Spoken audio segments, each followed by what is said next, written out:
ब्रह्म सारी सृष्टि के रचनहार कबीर परमेश्वर जी की असीम रजा से आप सभी पुण्यात्माएं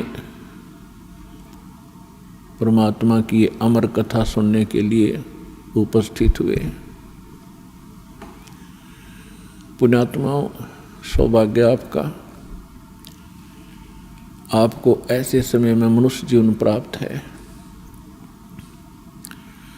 जो समय बहुत ही मुश्किल से सुलभ होता है। आप जी अभी अध्यात्म मार्ग से परिचित नहीं हैं। आपके शुभ संस्कार आपको यहाँ लाए हैं। अब धीरे धीरे आप इस ज्ञान से परिचित होते जाओगे। आप उस गए हुए समय को बहुत पछताओगे। सारा जीवन हमारे पूर्वज दादे परदादे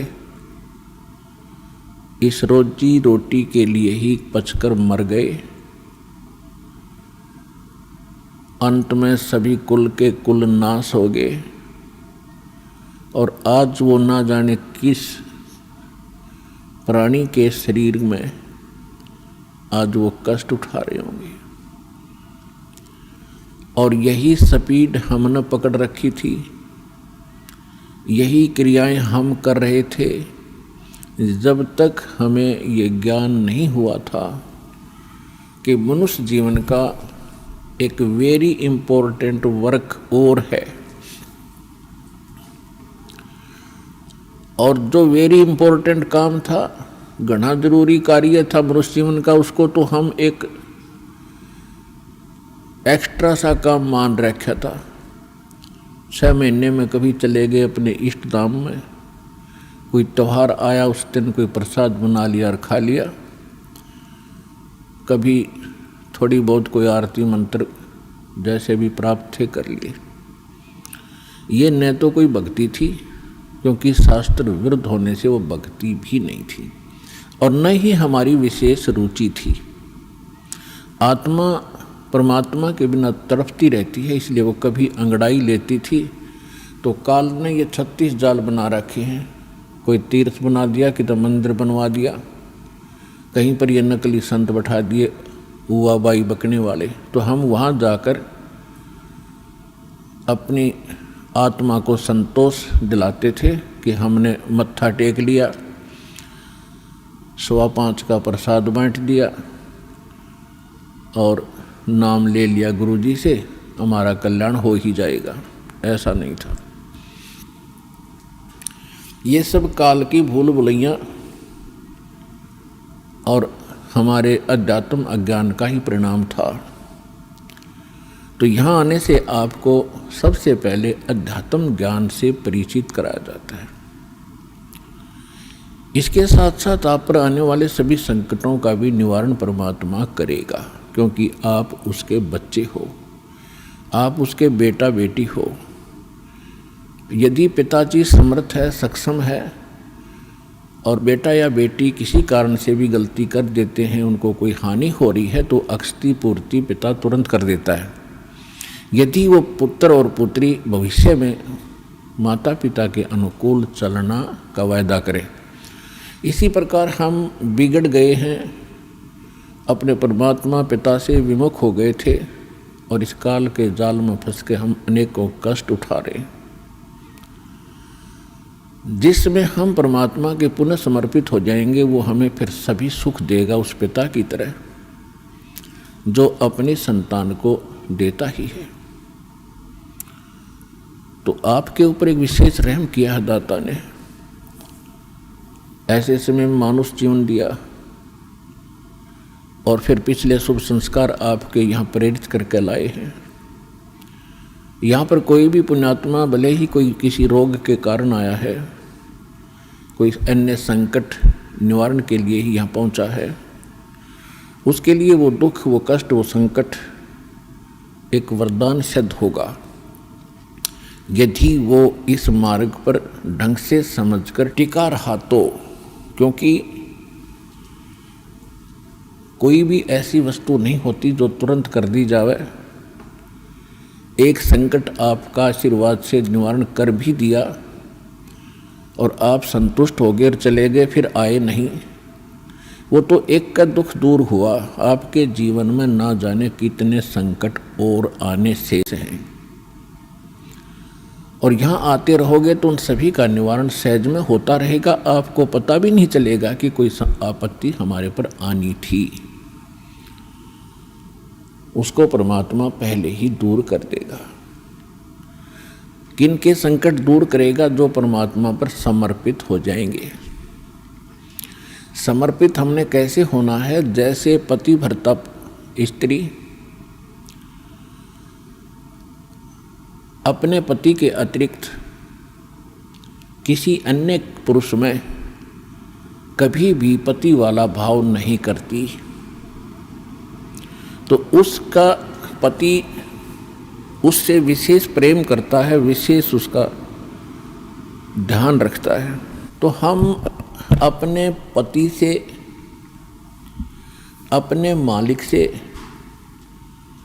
अपने स्वामी पूर्ण परमात्मा कबीर देव से हम दूर हो चुके हैं। हमने यहाँ आकर के 36 खत्म कर लिए। कैसे कर लिए? कभी हम शिव की पूजा करते हैं, उसको मालिक मान बैठते हैं। कभी हम गणेश को मालिक मान बैठते हैं। कभी हम विष्णु जी को, कभी हम अन्य देवी देवताओं या गांव के किसी भैरव भूत बेतालों को। और ये ऐसे सक्षम नहीं हैं जो हमें कुछ सुख दे सके। ये ना हमें दुख दे सकते, ना ये हमें सुख दे सकते, क्योंकि ये केवल हमें किया कर्म ही देते हैं। और पूर्ण परमात्मा सत्य पुरुष कबीर देव, कबीर साहिब, ये हमारे सभी संकटों का निवारण करते हैं। ये सक्षम है। हमारे जीवन में आने वाले यानी प्रारब्ध में, किस्मत में किसी भी प्रकार का कोई संकट है, उसका ये निवारण सहज में कर देते हैं। ये कब करते हैं? जब हमारी आस्था 100% कबीर परमेश्वर में हो जाएगी और अन्य किसी भी देव से हम कोई भी वस्तु की डिमांड स्वप्न में भी नहीं करेंगे। किसी भी प्रकार का कोई संकट है तो अपने परमात्मा कबीर जी से ही हम अर्जी लगाएंगे हृदय से। कुछ समय के बाद आपका स्वभाव बन जाएगा इस ज्ञान और समाधान और इस भक्ति के कारण कि आप पर कुछ भी आपत्ति आवेगी, आप केवल हे बंदी छोड़, हे परमपिता परमात्मा कबीर साहिब, आपके मुख से यही निकलेगा। तो उस समय परमात्मा आपके साथ हो लिया। फिर उस आत्मा के जीवन सफर में कोई भी संकट, सफर के अंदर कांटे होते हैं रास्ते में, तो हमारे जीवन सफर में कोई भी कर्म, पाप कर्म रूपी कांटा होगा, तो वो परमात्मा ऐसे बुहार देगा जैसे पति भरता जमी पर जो जो धर है पाँव, समर्थ झाड़ू देत है ना काटा लग जावे।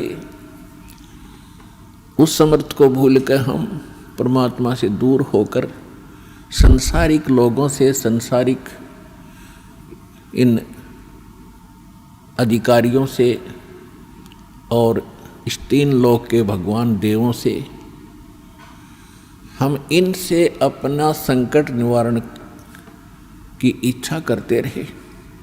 ये हमारी अध्यात्म ज्ञान की जो है कमी थी, त्रुटि थी।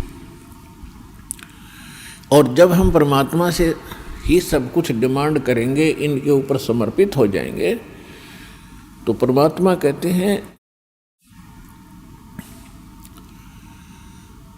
जिस समय आप गर्भ के अंदर थे उस समय आपके साथ कौन था?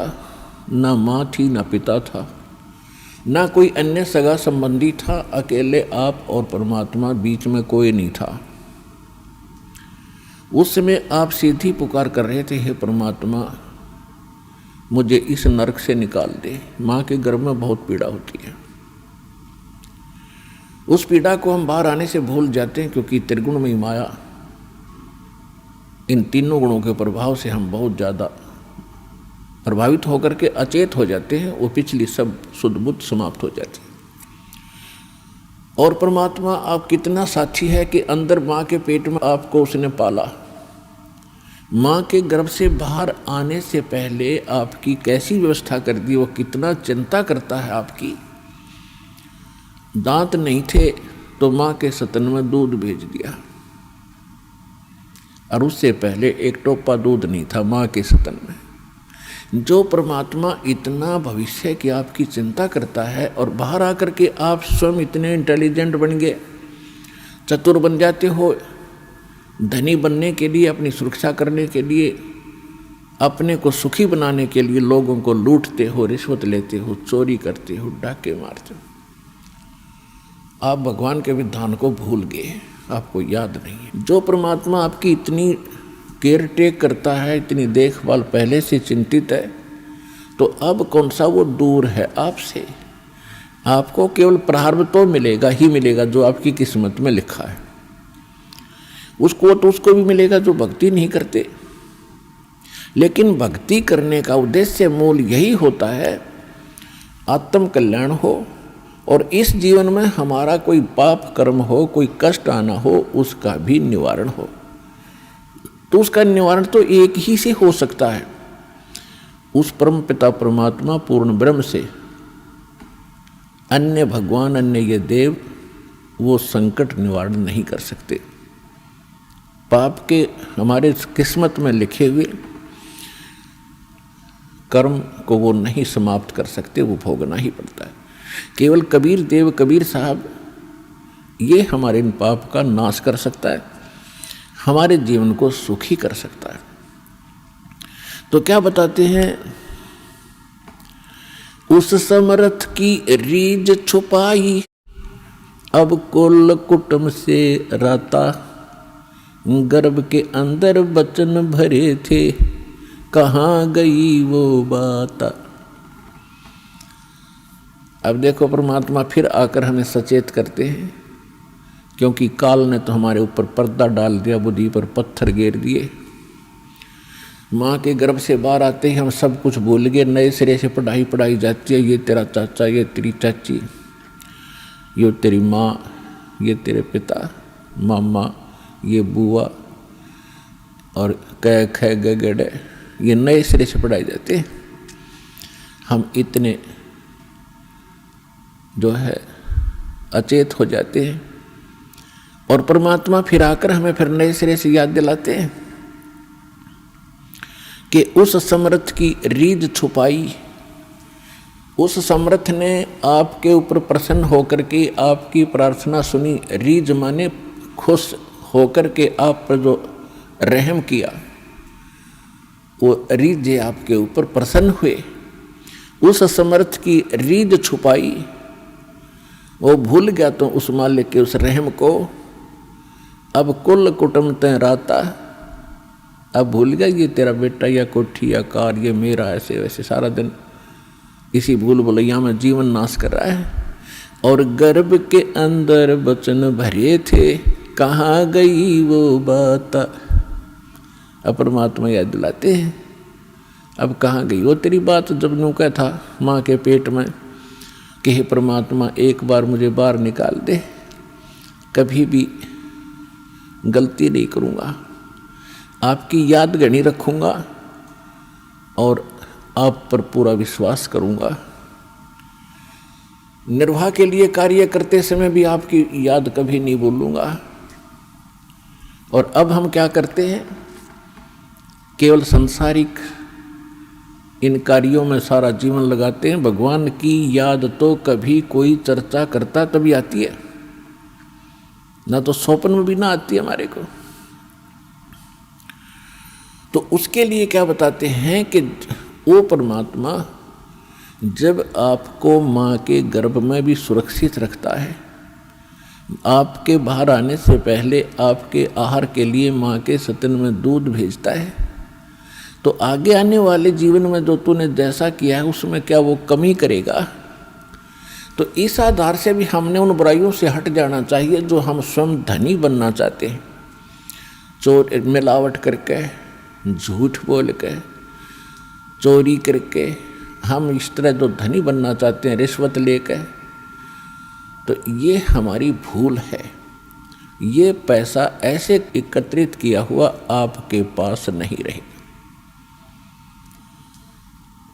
परमात्मा आप पर रहम करेगा और उसकी भक्ति सत्य करोगे तो जो प्रारब्ध है वो तो आपका मिलेगा, लेकिन उस प्रारब्ध के अंदर जो कांटे हैं कर्म के वो नहीं दुख देंगे,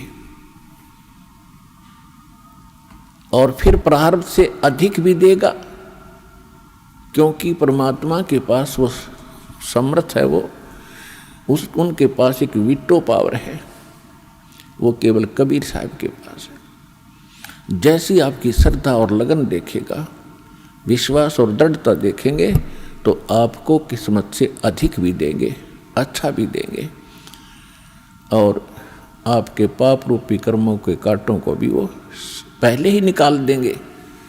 आप तक तो आने भी नहीं देंगे। वो जब आप पर समर्पित हो जाओगे उनके ऊपर कैसे समर्पित होंगे?